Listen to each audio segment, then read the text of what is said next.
It is by your grace and mercy, ni kwa neema na rehema zako, we are still alive. tuko hai.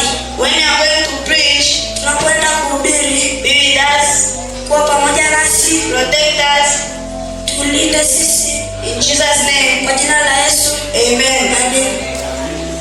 Today, Leo God wants to teach us Mungu anataka kufundisha kuwa about the immeasurable love of God. kuhusu upendo wa Mungu usiopimika. Yes, Ndio, I have parents that loves me, nina wazazi ambao wananipenda mimi, and I believe na ninaamini that you have parents, na nyie mna wazazi, friends, marafiki and neighbors that loves you. na majirani wanaowapenda. But today, Lakini leo the Bible is going to tell us Biblia inaenda kutufundisha kuwa about the immeasurable love of God. kuhusu upendo wa Mungu usiopimika, The love with no condition. upendo usio na masharti, The marvelous love of God. upendo wa Mungu wa kushangaza.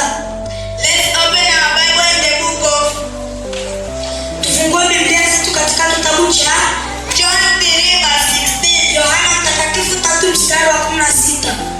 In John 3 verse 16, Yohana Mtakatifu 3:16. it is written, Imeandikwa, For God so loved the world, kwa maana jinsi hii Mungu aliupenda ulimwengu that he gave his only begotten Son, hata akamtoa mwanawe wake wa pekee, that whoever believes in him ili kila mtu amwaminie should not perish, asipotee, but have the everlasting life. bali awe na uzima wa milele.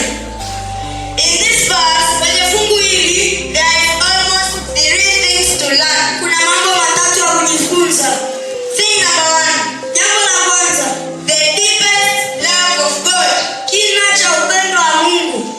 The deepest love of God. Kina cha upendo wa Mungu. The love of God Upendo wa Mungu was manifested ulifunuliwa when he gave his only begotten Son. wakati alipomtoa mwanawe wake wa pekee. The Bible says Biblia inasema the wages of sin is death. mshahara wa dhambi ni mauti.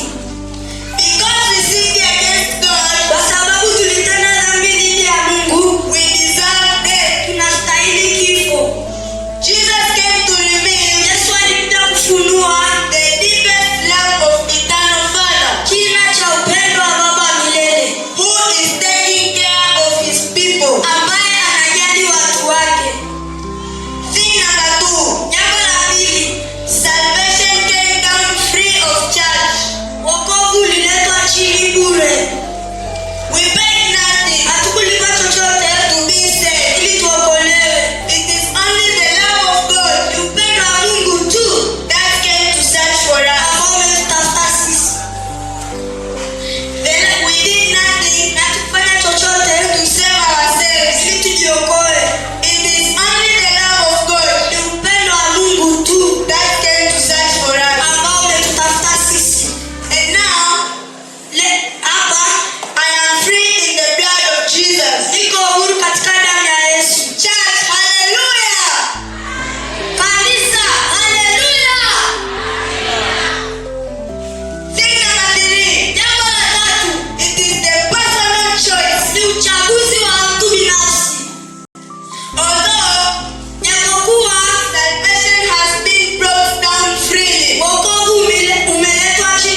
You died for us. Ulikufa kwa ajili yetu. Help us to believe. Tusaidie ili tuweze tukaamini And trust you. na kukuamini wewe. Help everyone here Tusaidie kila mmoja hapa to hold fast with you, kushikamana na wewe that we may be saved. ili tuokolewe. Thank you for your sacrifice Asante kwa sadaka yako that paid for my punishment. ambayo imelipa adhabu zangu. May the Holy Spirit Roho Mtakatifu to speak to us aongee na sisi so that we may choose to be with you every day. ili tuchague kuwa na wewe kila siku. Bless us Tubariki sasa till your second coming. hadi ujio wako wa pili.